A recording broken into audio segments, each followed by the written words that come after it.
नमस्कार। आज हम इतिहास के पन्नों को पलटकर एक ऐसे साल पर पहुंचेंगे, एक ऐसी घटना पर जिसके दो नाम हैं। हम बात कर रहे हैं 1857 की क्रांति की। सोचिए जरा, अंग्रेजों के लिए ये बस एक सिपाही विद्रोह था, मतलब कुछ सैनिकों की बगावत और बस। लेकिन हमारे लिए ये भारत का प्रथम स्वतंत्रता संग्राम था। एक ही घटना, पर नजरिए कितने अलग। तो आखिर क्यों क्यों एक ही कहानी के दो पहलू हैं? चलिए इसी को समझते हैं। तो सवाल यह है कि आखिर इतना बड़ा विद्रोह हुआ तो हुआ क्यों? देखिए, ये कोई एक रात में भड़की हुई आग नहीं थी, नहीं। इसके पीछे सालों का, दशकों का दबा हुआ गुस्सा था। कई वजह थीं जो अंदर ही अंदर सुलग रही थी। असल में ये पूरा माहौल एक प्रेशर कुकर जैसा बन गया था। अंग्रेजी हुकूमत के खिलाफ हर किसी के मन में गुस्सा था, चाहे वो राजा हो, किसान हो या फिर अंग्रेजों की अपनी ही फौज का सिपाही। बस एक चिंगारी की देर थी। और राजनैतिक वजहों में सबसे बड़ी थी लॉर्ड डलहौजी की हड़प नीति, यानी डॉक्ट्रिन ऑफ लैप्स। इसका मतलब बड़ा सीधा था। अगर किसी राजा का अपना खून, अपना बेटा नहीं है, तो उसका राजपाट, उसकी सल्तनत सीधे सीधे अंग्रेजों की हो जाएगी।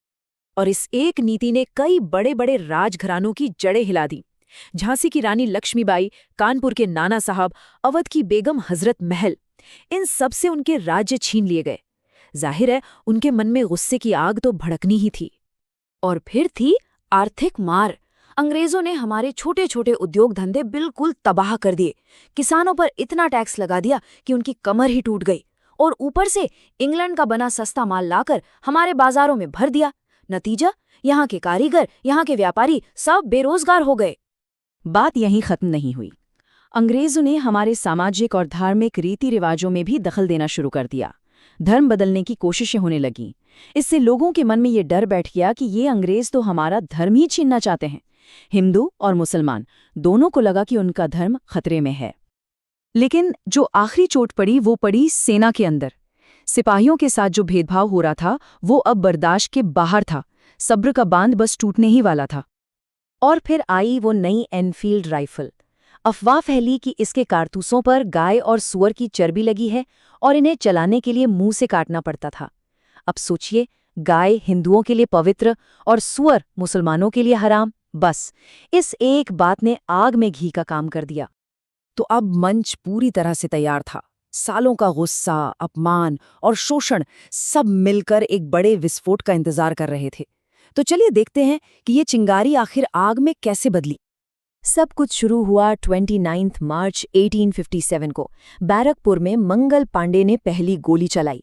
फिर 10 मई को मेरठ में सिपाहियों ने खुली बगावत कर दी। वो सब दिल्ली की ओर चल पड़े। बहादुर शाह जफर को हिंदुस्तान का बादशाह घोषित किया। और फिर तो देखते ही देखते ये आग कानपुर, लखनऊ, झांसी, पूरे उत्तर भारत में फैल गई। ये कोई एक जगह की लड़ाई नहीं थी। हर जगह कोई न कोई इसकी अगुवाई कर रहा था। दिल्ली में कमान संभाली बहादुर शाह जफर ने, कानपुर में थे नाना साहब और तात्या टोपे, झांसी में रानी लक्ष्मीबाई, लखनऊ में बेगम हजरत महल और बिहार के आरा से थे कुंवर सिंह। ये लड़ाई सिर्फ तारीखों और जगहों की कहानी नहीं है। ये कहानी है हिम्मत की, बलिदान की, ऐसे ही कुछ नायकों की जिनकी गाथाएं आज भी हमारे अंदर जोश भर देती हैं। जब भी इस विद्रोह की बात होती है, सबसे पहला नाम जहन में आता है झांसी की रानी लक्ष्मीबाई का। वो तस्वीर जिसमें वो अपने बेटे को पीठ पर बांधकर घोड़े पर सवार होकर लड़ रही हैं, वो बहादुरी का प्रतीक बन गई। और फिर थे बिहार के बाबू कुंवर सिंह। जरा सोचिए, 80 साल की उम्र। इस उम्र में उन्होंने अपनी मिट्टी के लिए तलवार उठाई और अंग्रेजी फौज से लोहा लिया। क्या गजब का जज्बा रहा होगा। और अवध की बेगम हजरत महल को हम कैसे भूल सकते हैं।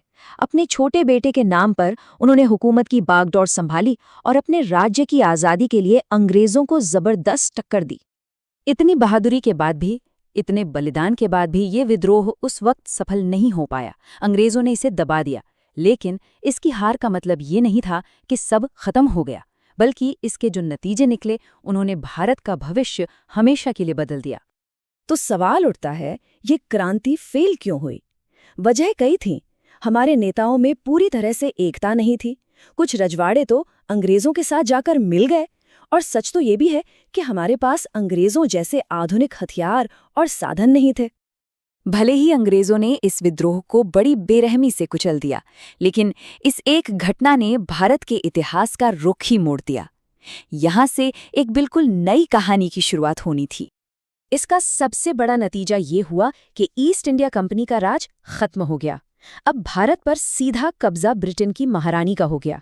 लेकिन इन सबसे ज्यादा जरूरी जो बात हुई वो ये थी कि पहली बार पूरे देश के लोगों में एक होने की, एक राष्ट्र होने की भावना जागी।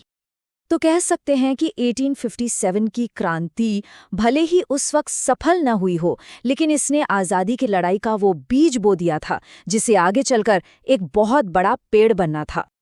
और ये लाइन इस पूरी कहानी का सार है कि 1857 में जो एक चिंगारी भड़की थी, वही 90 साल बाद 1947 में आज़ादी की ज्वाला बनकर पूरे देश में फैली। तो आखिर में एक सवाल के साथ छोड़ जाते हैं, क्या 1857 का संग्राम वाकई एक असफल विद्रोह था, या फिर आज़ादी की लंबी मंजिल की तरफ उठाया गया एक सबसे ज़रूरी, एक सफल पहला कदम था? इस पर सोचिएगा ज़रूर।